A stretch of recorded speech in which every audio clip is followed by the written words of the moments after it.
نادي الزمالك لسه عنده فرصة لتحقيق الدوري المصري. هتقول لي عايز تقول ايه؟ هقول لك السلام عليكم ورحمة الله وبركاته، واهلا بكم في حلقة جديدة ونهائية بإذن الله تعالى. قبل البداية والنهاية والحكاية والرواية لازم طبعا ندعي اخواتنا في فلسطين، ربنا يا رب يرحم جميع امواتهم وينصرهم على من يعاديهم يا رب العالمين. وبرضه لازم ندعي احمد رفعت، ربنا يا رب يرحمه ويسكنه في فصيح جناته. طيب هتقول لي عايز تقول ايه؟ عايز اقول لك ان انا ما نمتش والله. لو امبارح بالليل جيت اصور اصلا الكهرباء قطعت عليا وانا بصور، فعشان كده انا صاحي لك الساعه 10 الصبح عشان اصور، عشان سيادتك تتفرج على الاحداث والاخبار المهمه الجديده. فانت لازم فضلا وليس امرا تحط اللايك بتاعك الجميل. اسف طبعا على المقدمه الطويله. هحب اقول لك ايه بقى، دي الجمله الشهيره لجوزي جوميز مدرب نادي الزمالك. كل مؤتمر صحفي بعد كل مباراه يقول لك نادي الزمالك قادر على تحقيق الدوري. كل ما يكسب مباراة تطلع اقول الجملتين الحمضانين دول. دلوقتي رسمي فهمي نظمي رجب وسعاد وكل الناس الحلوين دولت، الزمالك يخسر المنافسة على الدوري. يعني ايه سيادتك؟ يعني الزمالك، يعني الاهلي لو خسر كل ماتشاته وبيراميدز خسر كل ماتشاته، سيادتك هيبقى فرصك ضعيفة جدا جدا عشان تاخد الدوري المصري، لان قدامك بقى المصري وفيوتشر وبقيت انديه كده تحت كده برضه الموضوع بينافسوا برضه. يعني الاهلي بيراميدز لو وقعوا انت مش هتبقى المنافس رقم واحد. ده موضوع نادي الزمالك. نادي الزمالك يا جماعه مش عارف يتعادل امام بلديه المحله.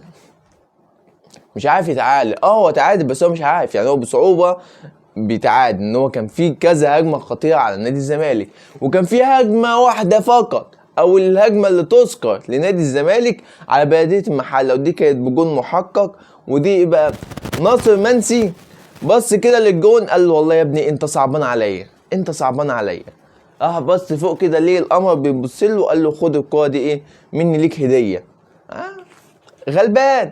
هو ايه القمر صعب عليه بصراحه، فقال لك يشوطها كده في القمر. فنادي الزمالك بيتعادل بالسلب مع بلديه المحله بالعافيه. ده كان نادي الزمالك. وبيلعب بايه بقى؟ بيلعب بخمس شباب، اللي هو حرفيا انت بتدمر الشباب دي. انت المفروض لو عايز تصعد لاعبين تلعب واحد كل مباراه، تجارب اللعيبه، تنزلهم في شوط، بس تبدا بخمس شباب. فانت ايه ده اللعب بالعيال ده يعني ولا ايه؟ كان من سبب خساره نادي الزمالك. طيب في بقى موضوع تاني، موضوع ابراهيم عادل. هو مش المنتخب قال لنادي بيراميدز ان ابراهيم عادل اتصاب ومش هيلعب مش هيطلع بره المعسكر عشان يتعالج؟ يعني هو يتعالج في معسكر المنتخب. ده اللي حصل. دلوقتي ابراهيم عادل لاعب اساسي وديا امام اوكرانيا. طيب دي اصابه ايه بقى؟ ده كان خربوش مثلا في ايده، كان حرقان في فروة الشعر مثلا، ايه كانت اصابه بسيطه ولزقوها له بدبل فيس. ايه الاصابه اللي بتتعالج في ساعتين دي؟ ما شاء الله. ده اول مره اشوف اصابه بتتعالج بالسرعه دي. انا صيدلي بس اول مره اشوف الموضوع ده، يعني غريب عليا بصراحه. فيعني زي ما قلت لكم بالظبط ان الحوار كله عشان يرضي بيراميدز، عشان كده قال لهم ان اللاعب اتصاب، وعشان يرضي محمد بركات اللي قال لو اللاعب خرج من المنتخب انا هعتزل. فده الحوار كله عشان يرضي بيراميدز ومحمد بركات. طيب عرض ضخم لمحمد الشناوي. يا جدعان حطوا اللايك يا جدعان، حطوا اللايك يا جدع. عرض ضخم لمحمد الشناوي. محمد الشناوي جاي له عرض ضخم من نادي سعودي، والعرض ده هيوصل للنادي الاهلي في الاوقات القليله اللي جايه، او العرض ده جه لمحمد الشناوي شخصيا. ومحمد الشناوي في جلسه بعد مباراه مودرن سبورت، ودي اللي هتفصل محمد الشناوي خارج الاهلي ولا مكمل مع النادي الاهلي. لان الجلسه دي هتضم 2 فقط، هتضم الشناوي والكابتن محمود الخطيب. وبالمناسبه محمود الخطيب عايز محمد الشناوي يكمل، لان محمد الشناوي تاريخي. محمد الشناوي لاعب قدم كتير جدا للنادي الاهلي، فالكابتن محمود الخطيب متحفظ ان محمد الشناوي يكمل مع النادي الاهلي، لكن طبعا من حق محمد الشناوي ان هو يحترف ويطلع يعمل شينات وكتمنص كده ويظبط دنيته ويعمل فيلا ولا يجيب له عربيه. لازم برضه الولد يروق على نفسه. وبعدين احنا اطمنا خلاص على حراسه مرمى النادي الاهلي، وشوبير متألق، وبرضه الزنفولي خلاص النادي الاهلي هيتعاقد معاه، وحمزه علاء هيطلع اعاره، فالدنيا هتبقى كويسه باذن الله في النادي الاهلي. ومحمد الشناوي يعني لو احتاجناه في اي وقت مستحيل يقول لك لا، مستحيل يرفض حتى لو بياخد 100 مليون دولار بره. الشناوي غير اي حد تاني. ففي جلسه هتحسم موضوع صفقه الشناوي، لكن هي الاكيد ان هي صفقه او عرض ضخم جدا للشناوي. طيب، عودة المهاجم الجبار، عودة آخر الزملكاوية محمد شريف المخيف الظريف العفيف. محمد شريف دلوقتي على لسانه بيقول لك النادي الاهلي مرحب جدا ان انا اجي النادي الاهلي بشرط واحد، ان انا افسخ التعاقد مع نادي الخليج السعودي. وهو ده اللي هيحصل، ان في مشاكل حاليا بين محمد شريف ما بين الخليج السعودي، او ان الخليج ما بقاش مهتم بالصفقه زياده عن اللزوم. ففي الحاله دي ممكن ان الصفقه تتفسخ. ولو الصفقه فسخوا العقد فرسميا محمد شريف في النادي الاهلي ومارسيل كولر. طيب مارسيل كولر هل موافق على عوده محمد شريف او لا؟ مارسيل كولر موافق على عوده محمد شريف النادي الاهلي، لان هو عارف ان اللعيب ده مهم جدا. طيب بعد عوده محمد شريف ماذا عن مصير كهربا؟ ماذا عن مصير كهربا؟ لا كده كهربا يا باشا اتحط اللي هو حرفيا كده قال له انطر قبل كاش، يلا هوينا عشان مكانك جاي. هو ده اللي هيتعمل مع كهربا، لان بقى هيبقى في مهاجم اجنبي واسامه ابو علي وتالتهم شريف، يبقى كده محمد يبقى كده محمود كهربا خارج اللعبه. او بقى لو استعان بيه كظهير او لو استعان بيه كجناح مثلا ايمن او ايسر، في الحاله دي هناك كلمه. ده بقى موضوع محمد شريف، يعني افسخ عقدك يا باشا وانت حاليا هتبقى في النادي الاهلي.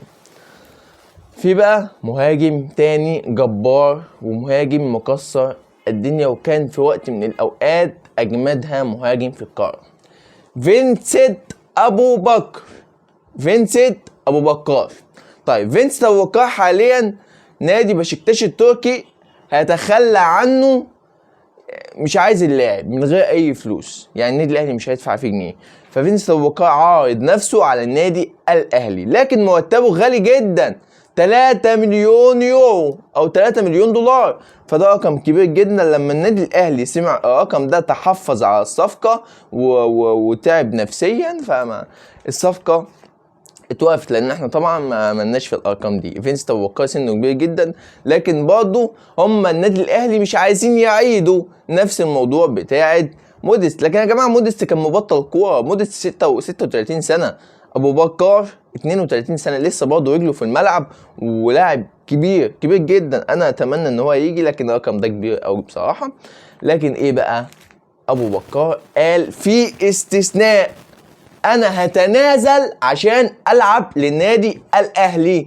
يعني استثناء ابو بكر؟ يعني ممكن الرقم ينزل ل1.5 مليون دولار او 2 مليون دولار في الموسم لفينسنت ابو بكر، اللاعب الخطير الدبابه، حرفيا دبابه. ده لاعب ده كان وهو بيجي بيشيل جوز مدافعين وهو ماشي.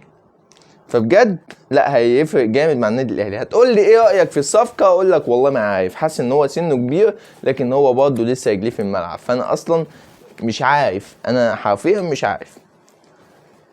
طيب التفاوض مع شبيه امام عاشور.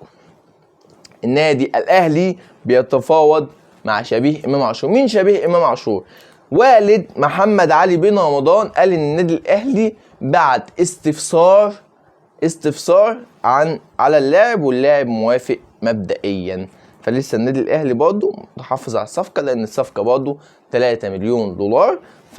فطبعا النادي الاهلي سمع رقم، جات له زغطه وجاله هبوط، لا برضه تحفظ على الصفقه، لكن وعدوا اللاعب ان هم يرجعوا تاني يتكلموا في الصفقة. نادي الزمالك. نادي الزمالك بيقول لك ايه بقى؟ بيقول لك قلد الكبير تبقى كبير، او لم من ورا الكبير. النادي الاهلي كان فرض في اللاعب احمد رمضان بيكهام لاعب النادي الاهلي السابق، ومارس الكره ما وافقش ان هو يرجع تاني النادي الاهلي، فنادي الزمالك قال لك لا انا اجيبه، ده مش من النادي الاهلي، خلاص تبقى صفقه مضمونه 100%، لان اي لاعب بيخرج من النادي الاهلي بيبقى خارج من مكان نظيف، خارج بكواليتي عاليه، فلا احنا نجيبه هنستفاد بيه بشكل كبير جدا. ودي يعني ايه نظريه كويسه. يعني احمد رمضان بيكهام رسميا بيوقع لنادي الزمالك. ده كان اخر موضوع معانا النهارده. اتمنى من الله تعالى ان الحلقه تكون عجبتكم، ولو الحلقه عجبتكم ما تنساش بقى تدعمنا بلايك، اشترك في القناه، فعل زر الجرس عشان يوصل لكم كل جديد. وقضوا تعب ان انا بجد تاني مره اصور الحلقه ديت لان الكهرباء قطعت وانا بصور. طيب انتظروني غدا باذن الله تعالى في حلقه ناريه، والسلام عليكم ورحمه الله وبركاته.